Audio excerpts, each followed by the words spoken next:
नमस्कार दोस्तों, मैं के उमराव आपका स्वागत करता हूं आपके अपने YouTube चैनल यूजे पाठशाला में। दोस्तों, हमारे चैनल से जुड़े रहने के लिए बहुत बहुत धन्यवाद। और जिन्होंने हमारे चैनल को अभी तक सब्सक्राइब नहीं किया है तो प्लीज़ सरकारी शिक्षक बनने का मौका पाने के लिए हमारे चैनल यूजे पाठशाला को ज़रूर सब्सक्राइब करिए और बेल आइकन को दबाना कभी मत भूलिएगा। दोस्तों, आज हम लोग बाल मनोविज्ञान में स्मृति यानी मेमोरी चैप्टर के बारे में अध्ययन करेंगे। तो दोस्तों, मेमोरी यानी स्मृति के बारे में अध्ययन करने के पहले आपको एक बात बताना चाहते हैं। हमारे चैनल यूजे पाठशाला में UP TET, super TET, C TET, MP TET और भी अदर स्टेट के जितने भी टेट एग्जाम्स यानी शिक्षक भर्ती परीक्षाएं होती हैं उनसे संबंधित सभी तैयारी कराई जाती है। दोस्तों, सभी सब्जेक्ट को चैप्टर वाइज पढ़ाया जाता है। तो हमारे इस चैनल में कुछ नए तरीके से सीखने को मिलेगा आपको, महत्वपूर्ण उदाहरण और नियमों के साथ में। एक सरकारी शिक्षक पद आप अपने लिए निश्चित करना चाहते हैं तो हमारे चैनल यूजे पाठशाला से ज़रूर जुड़िए। और दोस्तों, सबसे मेन बात है, आप अब अगर हमारा वीडियो स्टार्ट करना चाहते हैं तो सबसे पहले आप कॉपी और पेन लेकर ज़रूर बैठिए, ताकि अपने नोट्स स्वयं अपने हाथ से बनाते हुए चलिए, जिससे आपको और अच्छे से समझ में आएगा। तो दोस्तों, आइए स्टार्ट करते हैं स्मृति चैप्टर के बारे में। तो सबसे पहले देखेंगे स्मृति है क्या चीज़, स्मृति क्या होती है। स्मृति के बारे में देखते हैं। तो स्मृति क्या है? स्मृति एक मानसिक क्रिया है। क्या है दोस्तों? स्मृति एक मानसिक क्रिया है। स्मृति का आधार अर्जित अनुभव होता है। स्मृति का आधार है अर्जित अनुभव, यानी स्मृति तभी है जब हमने पहले कोई अनुभव ले रखा हो, तभी हम लोग स्मृति का आधार यानी स्मृति का यूज कर पाएंगे, तभी स्मृति का कोई आधार होगा। यदि हम कोई अनुभव हमारे पास नहीं है तो स्मृति बेकार ही है दोस्तों। और क्या इसको कह सकते हैं? स्मृति से तात्पर्य है कि पूर्व अनुभूतियों को मस्तिष्क में इकट्ठा करने की क्षमता। स्मृति से तात्पर्य पूर्व अनुभूतियों को मस्तिष्क में इकट्ठा करने की क्षमता होती है। स्मृति समझ जाइए दोस्तों कि जो हमने पहले कभी अपने मस्तिष्क में इकट्ठा कर रखा है वही हमारी स्मृति है। जो जो हमारे साथ हुआ वो अगर आपको इकट्ठा कर रखे हैं, आप उसको याद करके रखे हैं, अगर हम कुछ समय उसको आगे बता सकते हैं तो वही हमारी स्मृति हो जाएगी। अब आते हैं स्मृति के पक्ष के बारे में। दोस्तों देखेंगे, स्मृति के दो पक्ष होते हैं। कितने पक्ष होते हैं? दो पक्ष होते हैं। एक होता है धनात्मक पक्ष। कौन सा दोस्तों? धनात्मक पक्ष। इसका मतलब होता है, धनात्मक का मतलब स्मृति को हम याद रखें। जो याद रखना अगर है तो हमारा धनात्मक पक्ष हो जाएगा।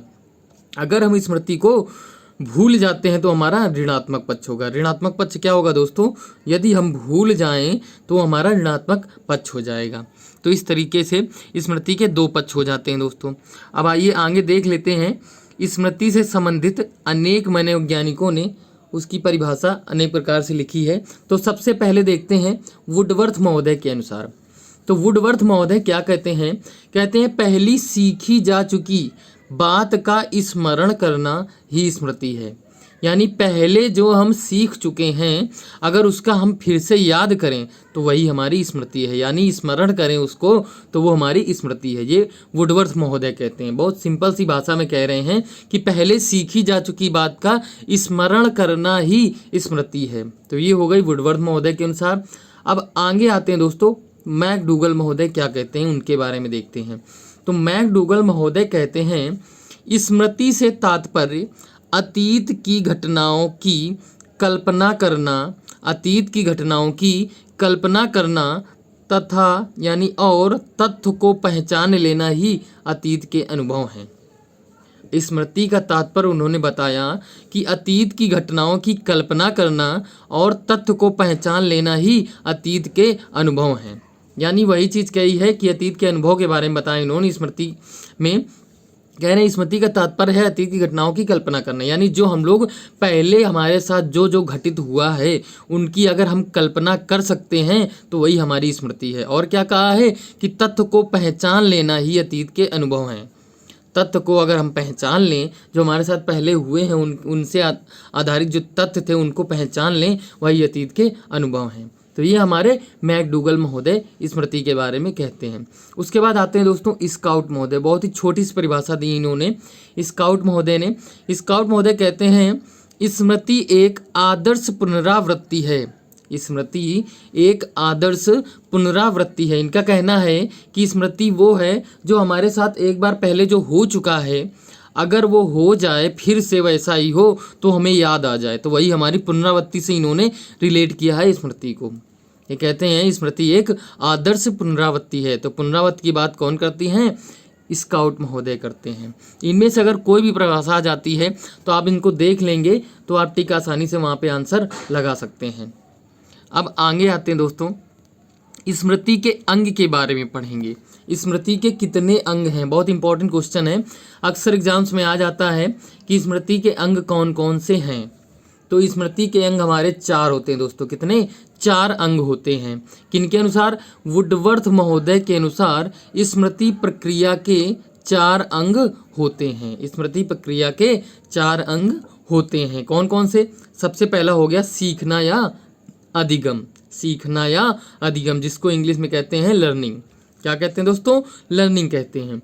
उसके बाद आता है धारणा, उसको क्या कहते हैं? रिटेंशन यानी धारणा। पुनः स्मरण आता है तीसरा, पुनः स्मरण आता है तीसरा, जिसको रिकॉल कह सकते हैं। पहचान आता है यानी रिकॉग्नाइजेशन होता है, वो हमारा चौथा अंग होता है। तो ये हमारे 4 अंग हैं स्मृति के। इनके बारे में अध्ययन कर लेते हैं थोड़ा सा। क्या है सीखना? तो सीखना क्या है, धारणा क्या है, पुनः स्मरण क्या है, पहचान क्या है, इनके बारे में देख लेते हैं। सबसे पहले आते हैं सीखना या अधिगम के बारे में। क्या है? तो स्मृति का पहला अंग होता है क्या? सीखना या अधिगम।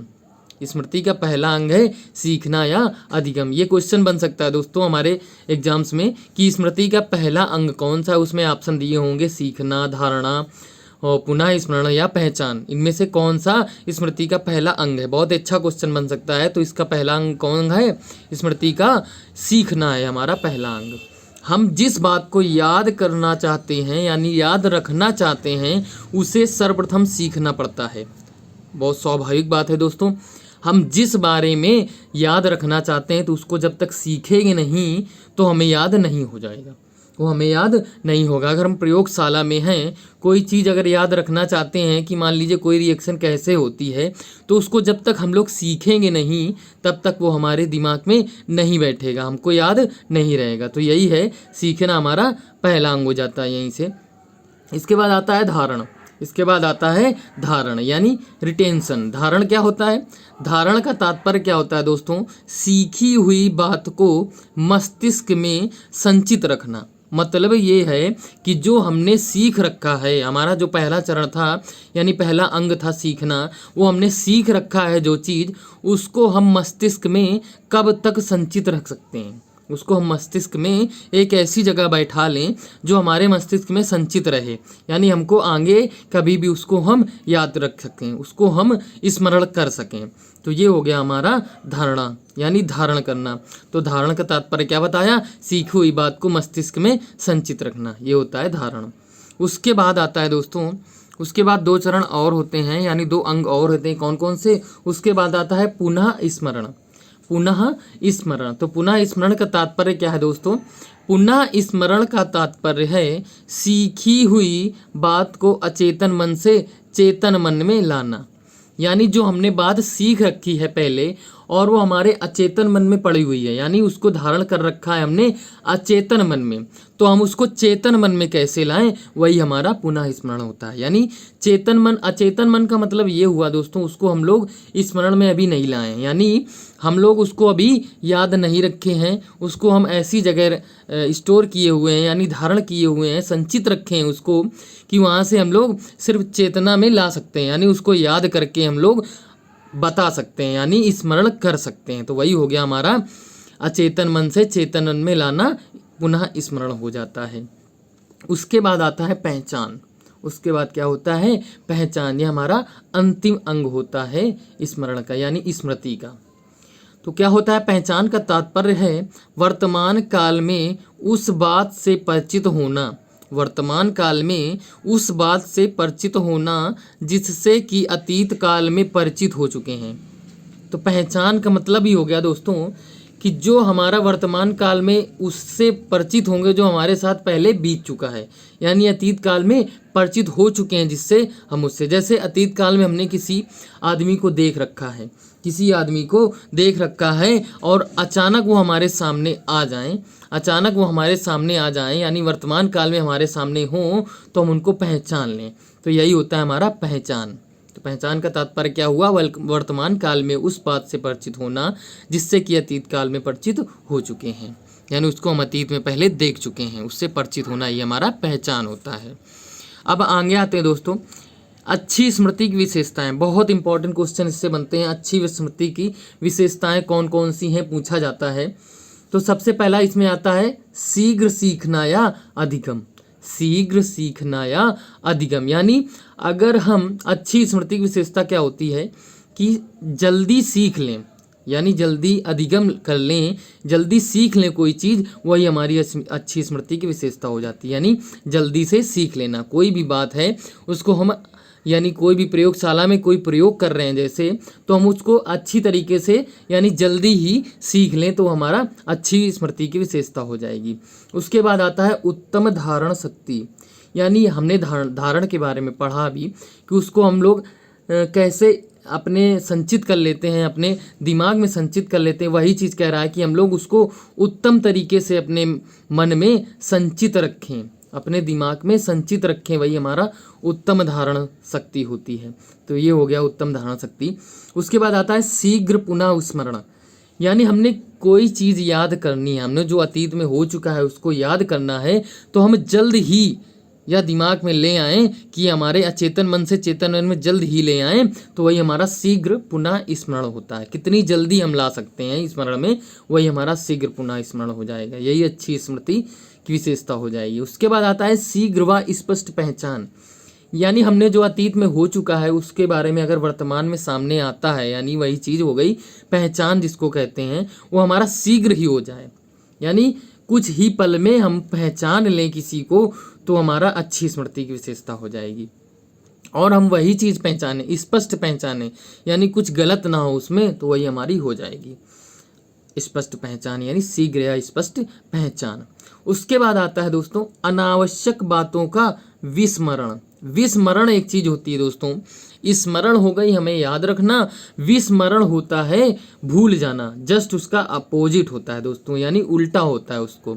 तो यही कह रहा है कि अनावश्यक बातों को भूल जाना यानी विस्मरण कर देना, तो वो हमारी अच्छी स्मृति की विशेषता हो जाएगी। मतलब जो हमें आवश्यक बातें नहीं हैं उनको याद रखने से क्या फ़ायदा दोस्तों, तो इसीलिए उसको विस्मरण कर देना चाहिए, तो हमारी अच्छी स्मृति की विशेषता हो जाएगी। उसके बाद आता है उपादेयता। उपादेयता का मतलब क्या होता है दोस्तों? उपादेयता का मतलब होता है सफलतापूर्वक किसी कार्य को संपन्न करना। तो यही होता है अच्छी स्मृति की विशेषता, ये भी होती है कि सफलतापूर्वक किसी कार्य को संपन्न करना ही अच्छी स्मृति है। तो ये हो गई उपादेयता, ये हमारी विशेषताएं हो गई अच्छी स्मृति की। इससे क्वेश्चन बन सकता है दोस्तों, याद रखेंगे इनको। इसके बाद आता है स्मृति की अवस्थाएं कौन कौन सी होती हैं।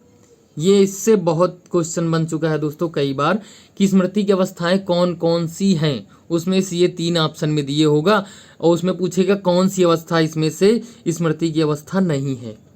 3 दिए होगा, संकेतन, संघयन और पुनः प्राप्ति, यानी कोडिंग, स्टोरेज और रिकॉल। इनसे यही क्वेश्चन बनता है दोस्तों कि स्मृति की विशेषता कौन सी, यानी स्मृति की अवस्था कौन सी नहीं है। तो उसमें जो नहीं होगा इन 3 के अलावा दिए होगा उसमें हम टिक कर देंगे।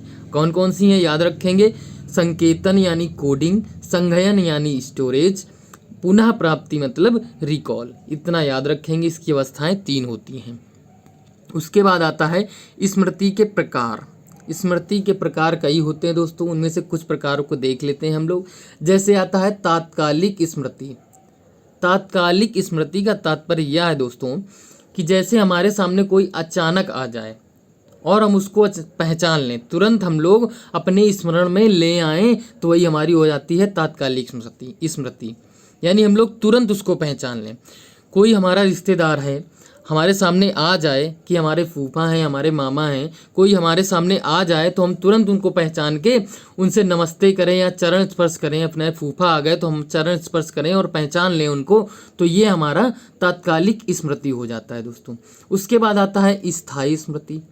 स्थायी स्मृति का तात्पर्य यह है दोस्तों कि स्थायी स्मृति में होता है कि हमारे दिमाग में कितनी चीज़ स्थायी है, कोई पहचान जो है हमारे दिमाग में किस तरह से स्थायी है, वही हमारी स्थायी स्मृति होती है।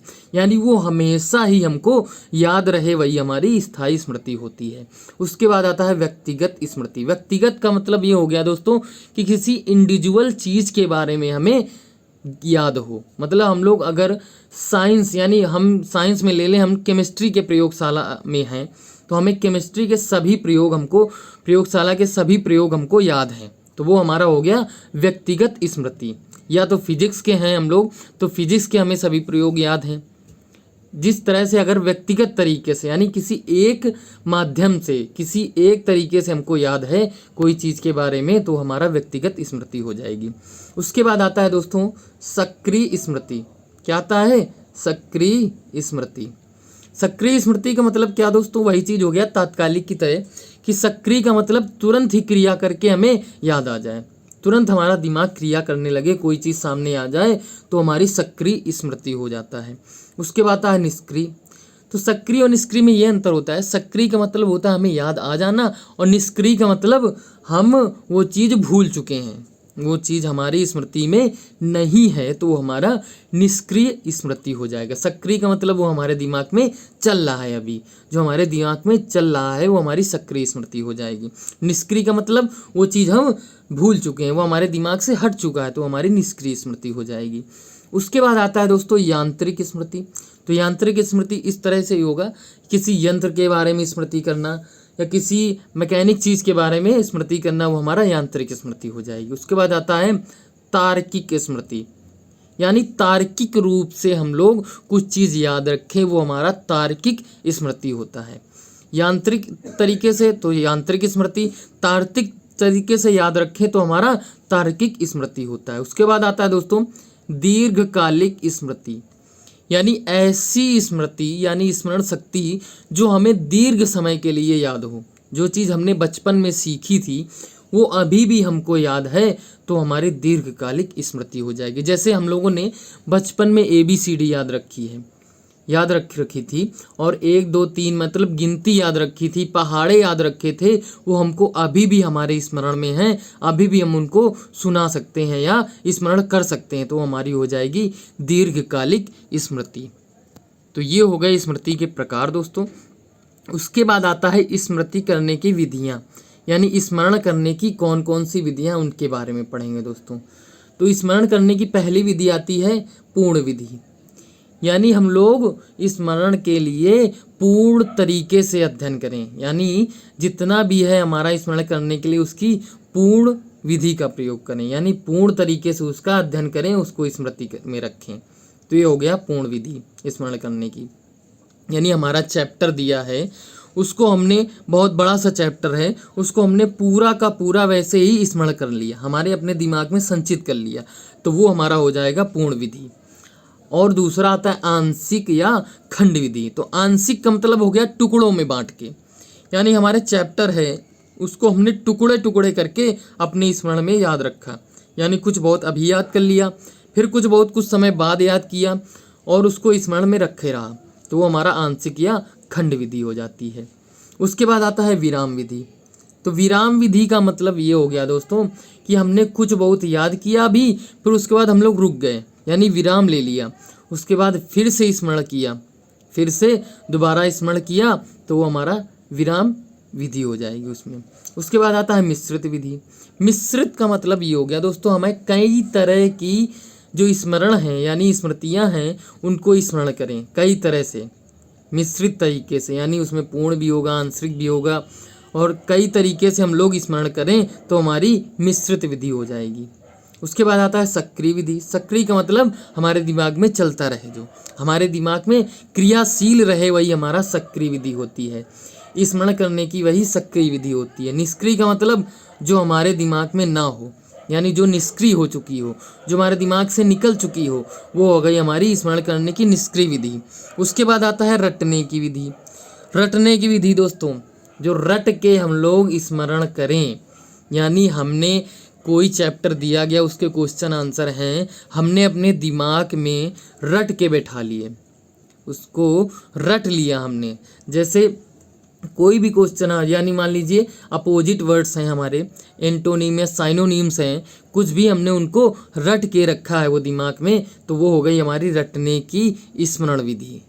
स्मरण करने की रटने की विधि हो जाएगी वो हमारी। इस तरह से अब आगे आते हैं, विचार सहचर्य विधि आती है। कौन सी?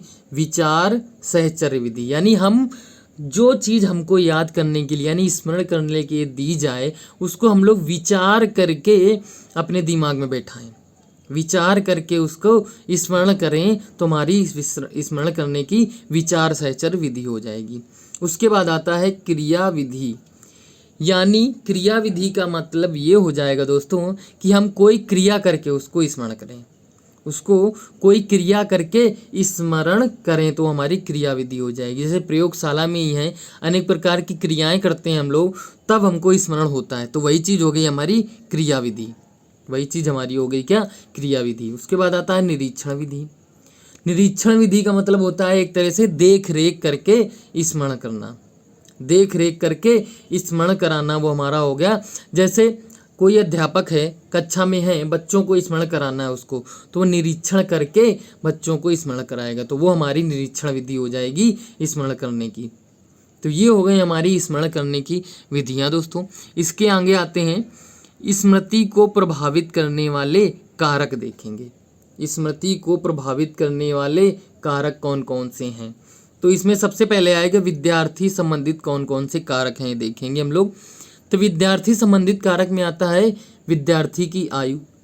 क्या आता है दोस्तों? विद्यार्थी की आयु, यानी विद्यार्थी अगर छोटा है तो उसको स्मरण करने में कठिनाई होती दोस्तों, उसको स्मरण करने में कठिनाई होती। धीरे धीरे बालक की आयु बढ़ती चली जाती है, तो उसको स्मरण शक्ति उसकी तेज होती चली जाती है। तो ये हो गया है विद्यार्थी की आयु प्रभावित करता है किस तरह से स्मृति को। उसके बाद आता है विद्यार्थी की परिपक्वता। यानी अगर विद्यार्थी परिपक्व नहीं है, अगर विद्यार्थी परिपक्व नहीं है तो उसकी स्मरण शक्ति बहुत कमज़ोर होती है। अगर वो परिपक्व हो जाता है तो स्मरण शक्ति में बहुत ही बदलाव आता है, स्मरण शक्ति बहुत ही तेज हो जाती है उसकी। तो ये हो गई स्मृति को प्रभावित करने वाला विद्यार्थी की परिपक्वता। उसके बाद आता है संवेगिक स्थिति। यानी बच्चों के जो छोटे में होते हैं, कुछ बहुत संवेग काम करते हैं, कुछ बहुत नहीं करते हैं। तो इस तरह से अगर संवेग हमारे जितने तेज होंगे, उस तरह से हमारी स्मृति और तेज होती चली जाएगी। संवेग जितने अच्छे हमारे काम कर रहे हैं, उस तरह से हमारी स्मृति भी अच्छा काम करेगी। तो संवेगिक स्थिति भी विद्यार्थी की स्मृति को प्रभावित करती है। तो ये रहे विद्यार्थी संबंधित कारक। उसके आगे आते हैं दोस्तों, अध्यापक से संबंधित कारक देखते हैं। अध्यापक से संबंधित कारक के बारे में देखते हैं। तो अध्यापक का व्यवहार सबसे प्रथम है, अध्यापक का व्यवहार स्मृति में हमारा प्रभावित करता है। कि अध्यापक का व्यवहार अगर छात्रों के प्रति अच्छा है, छात्रों के प्रति अध्यापक का व्यवहार अच्छा है, तो स्मरण शक्ति हमारी विद्यार्थी की जो है बहुत तेज हो जाएगी, बहुत तेज हो जाएगी विद्यार्थी की स्मरण शक्ति।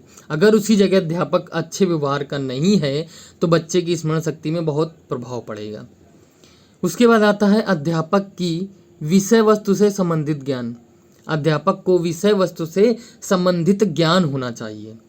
अगर अध्यापक बच्चों को अपने यानी विद्यार्थियों को कुछ चीज़ याद करा रहा है, यानी स्मरण करा रहा है, तो उसके लिए अध्यापक को विषय वस्तु के बारे में बहुत अच्छा ज्ञान हो जाना चाहिए, यानी पहले से ही होना चाहिए, ताकि वो बच्चों को अच्छी तरीके से स्मरण करा सके और स्पष्ट जानकारी बच्चों को दे सके, जिससे कि वह अच्छे से स्मरण कर सकें। तभी यह बच्चे इससे प्रभावित होकर अच्छा स्मरण कर पाएँ। तो ये होगा अध्यापक से संबंधित कारक। उसके बाद आता है दोस्तों विषय वस्तु संबंधित कारक। विषय वस्तु संबंधित कारक, तो इसमें सबसे पहले आता है सीखने की विधि। तो सीखने की विधियाँ कई तरह से होती है दोस्तों। तो हम लोग जो अध्यापक है वो अच्छी से अच्छी सीखने की विधियों का यूज करके बच्चों में स्मृति को तेज कर सकता है। जितनी अच्छी सीखने की विधि होगी उतना ही अधिक बच्चे तेज होंगे और स्मरण शक्ति उनकी तेज होगी। तो ये हो गई स्मृति सीखने की विधि। उसके बाद आता है सीखी गई विषय वस्तु का स्वरूप, यानी सीखी गई विषय वस्तु का स्वरूप इतना अच्छा होना चाहिए। स्वरूप में सबसे मेन ध्यान देना चाहिए विषय वस्तु कि अध्यापक उनको बच्चों को ऐसी विषय वस्तु का स्वरूप प्रदान करे जिससे उनकी स्मरण शक्ति तेज हो जाए, यानी स्मरण शक्ति में उसमें अच्छा यानी सकारात्मक प्रभाव पड़े, ऐसी विषय वस्तु का स्वरूप होना चाहिए। तो ये हो गया दोस्तों स्मृति को प्रभावित करने वाले कारक। हमने छात्र संबंधी कारक पढ़े, अध्यापक संबंधी कारक पढ़े, उसके बाद विषय वस्तु संबंधित कारक पढ़े। इनको अच्छे से याद कर लेंगे दोस्तों, इनसे क्वेश्चन बन सकता है। तो यहाँ से हमारा स्मृति यानी मेमोरी चैप्टर समाप्त होता है। और इस वीडियो को दोस्तों देखिए, अच्छा लगे तो लाइक करिए दोस्तों, और कमेंट में ज़रूर बताइए कैसा लगा। अगर कोई कमी या कोई समस्या आती है आपको तो कमेंट बॉक्स में ज़रूर पूछिएगा, उसका निवारण किया जाएगा तुरंत।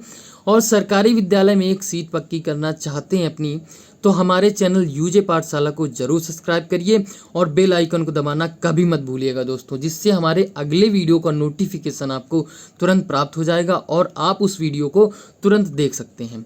तो दोस्तों इसी के साथ मिलेंगे हम लोग अगले वीडियो में। जय हिंद।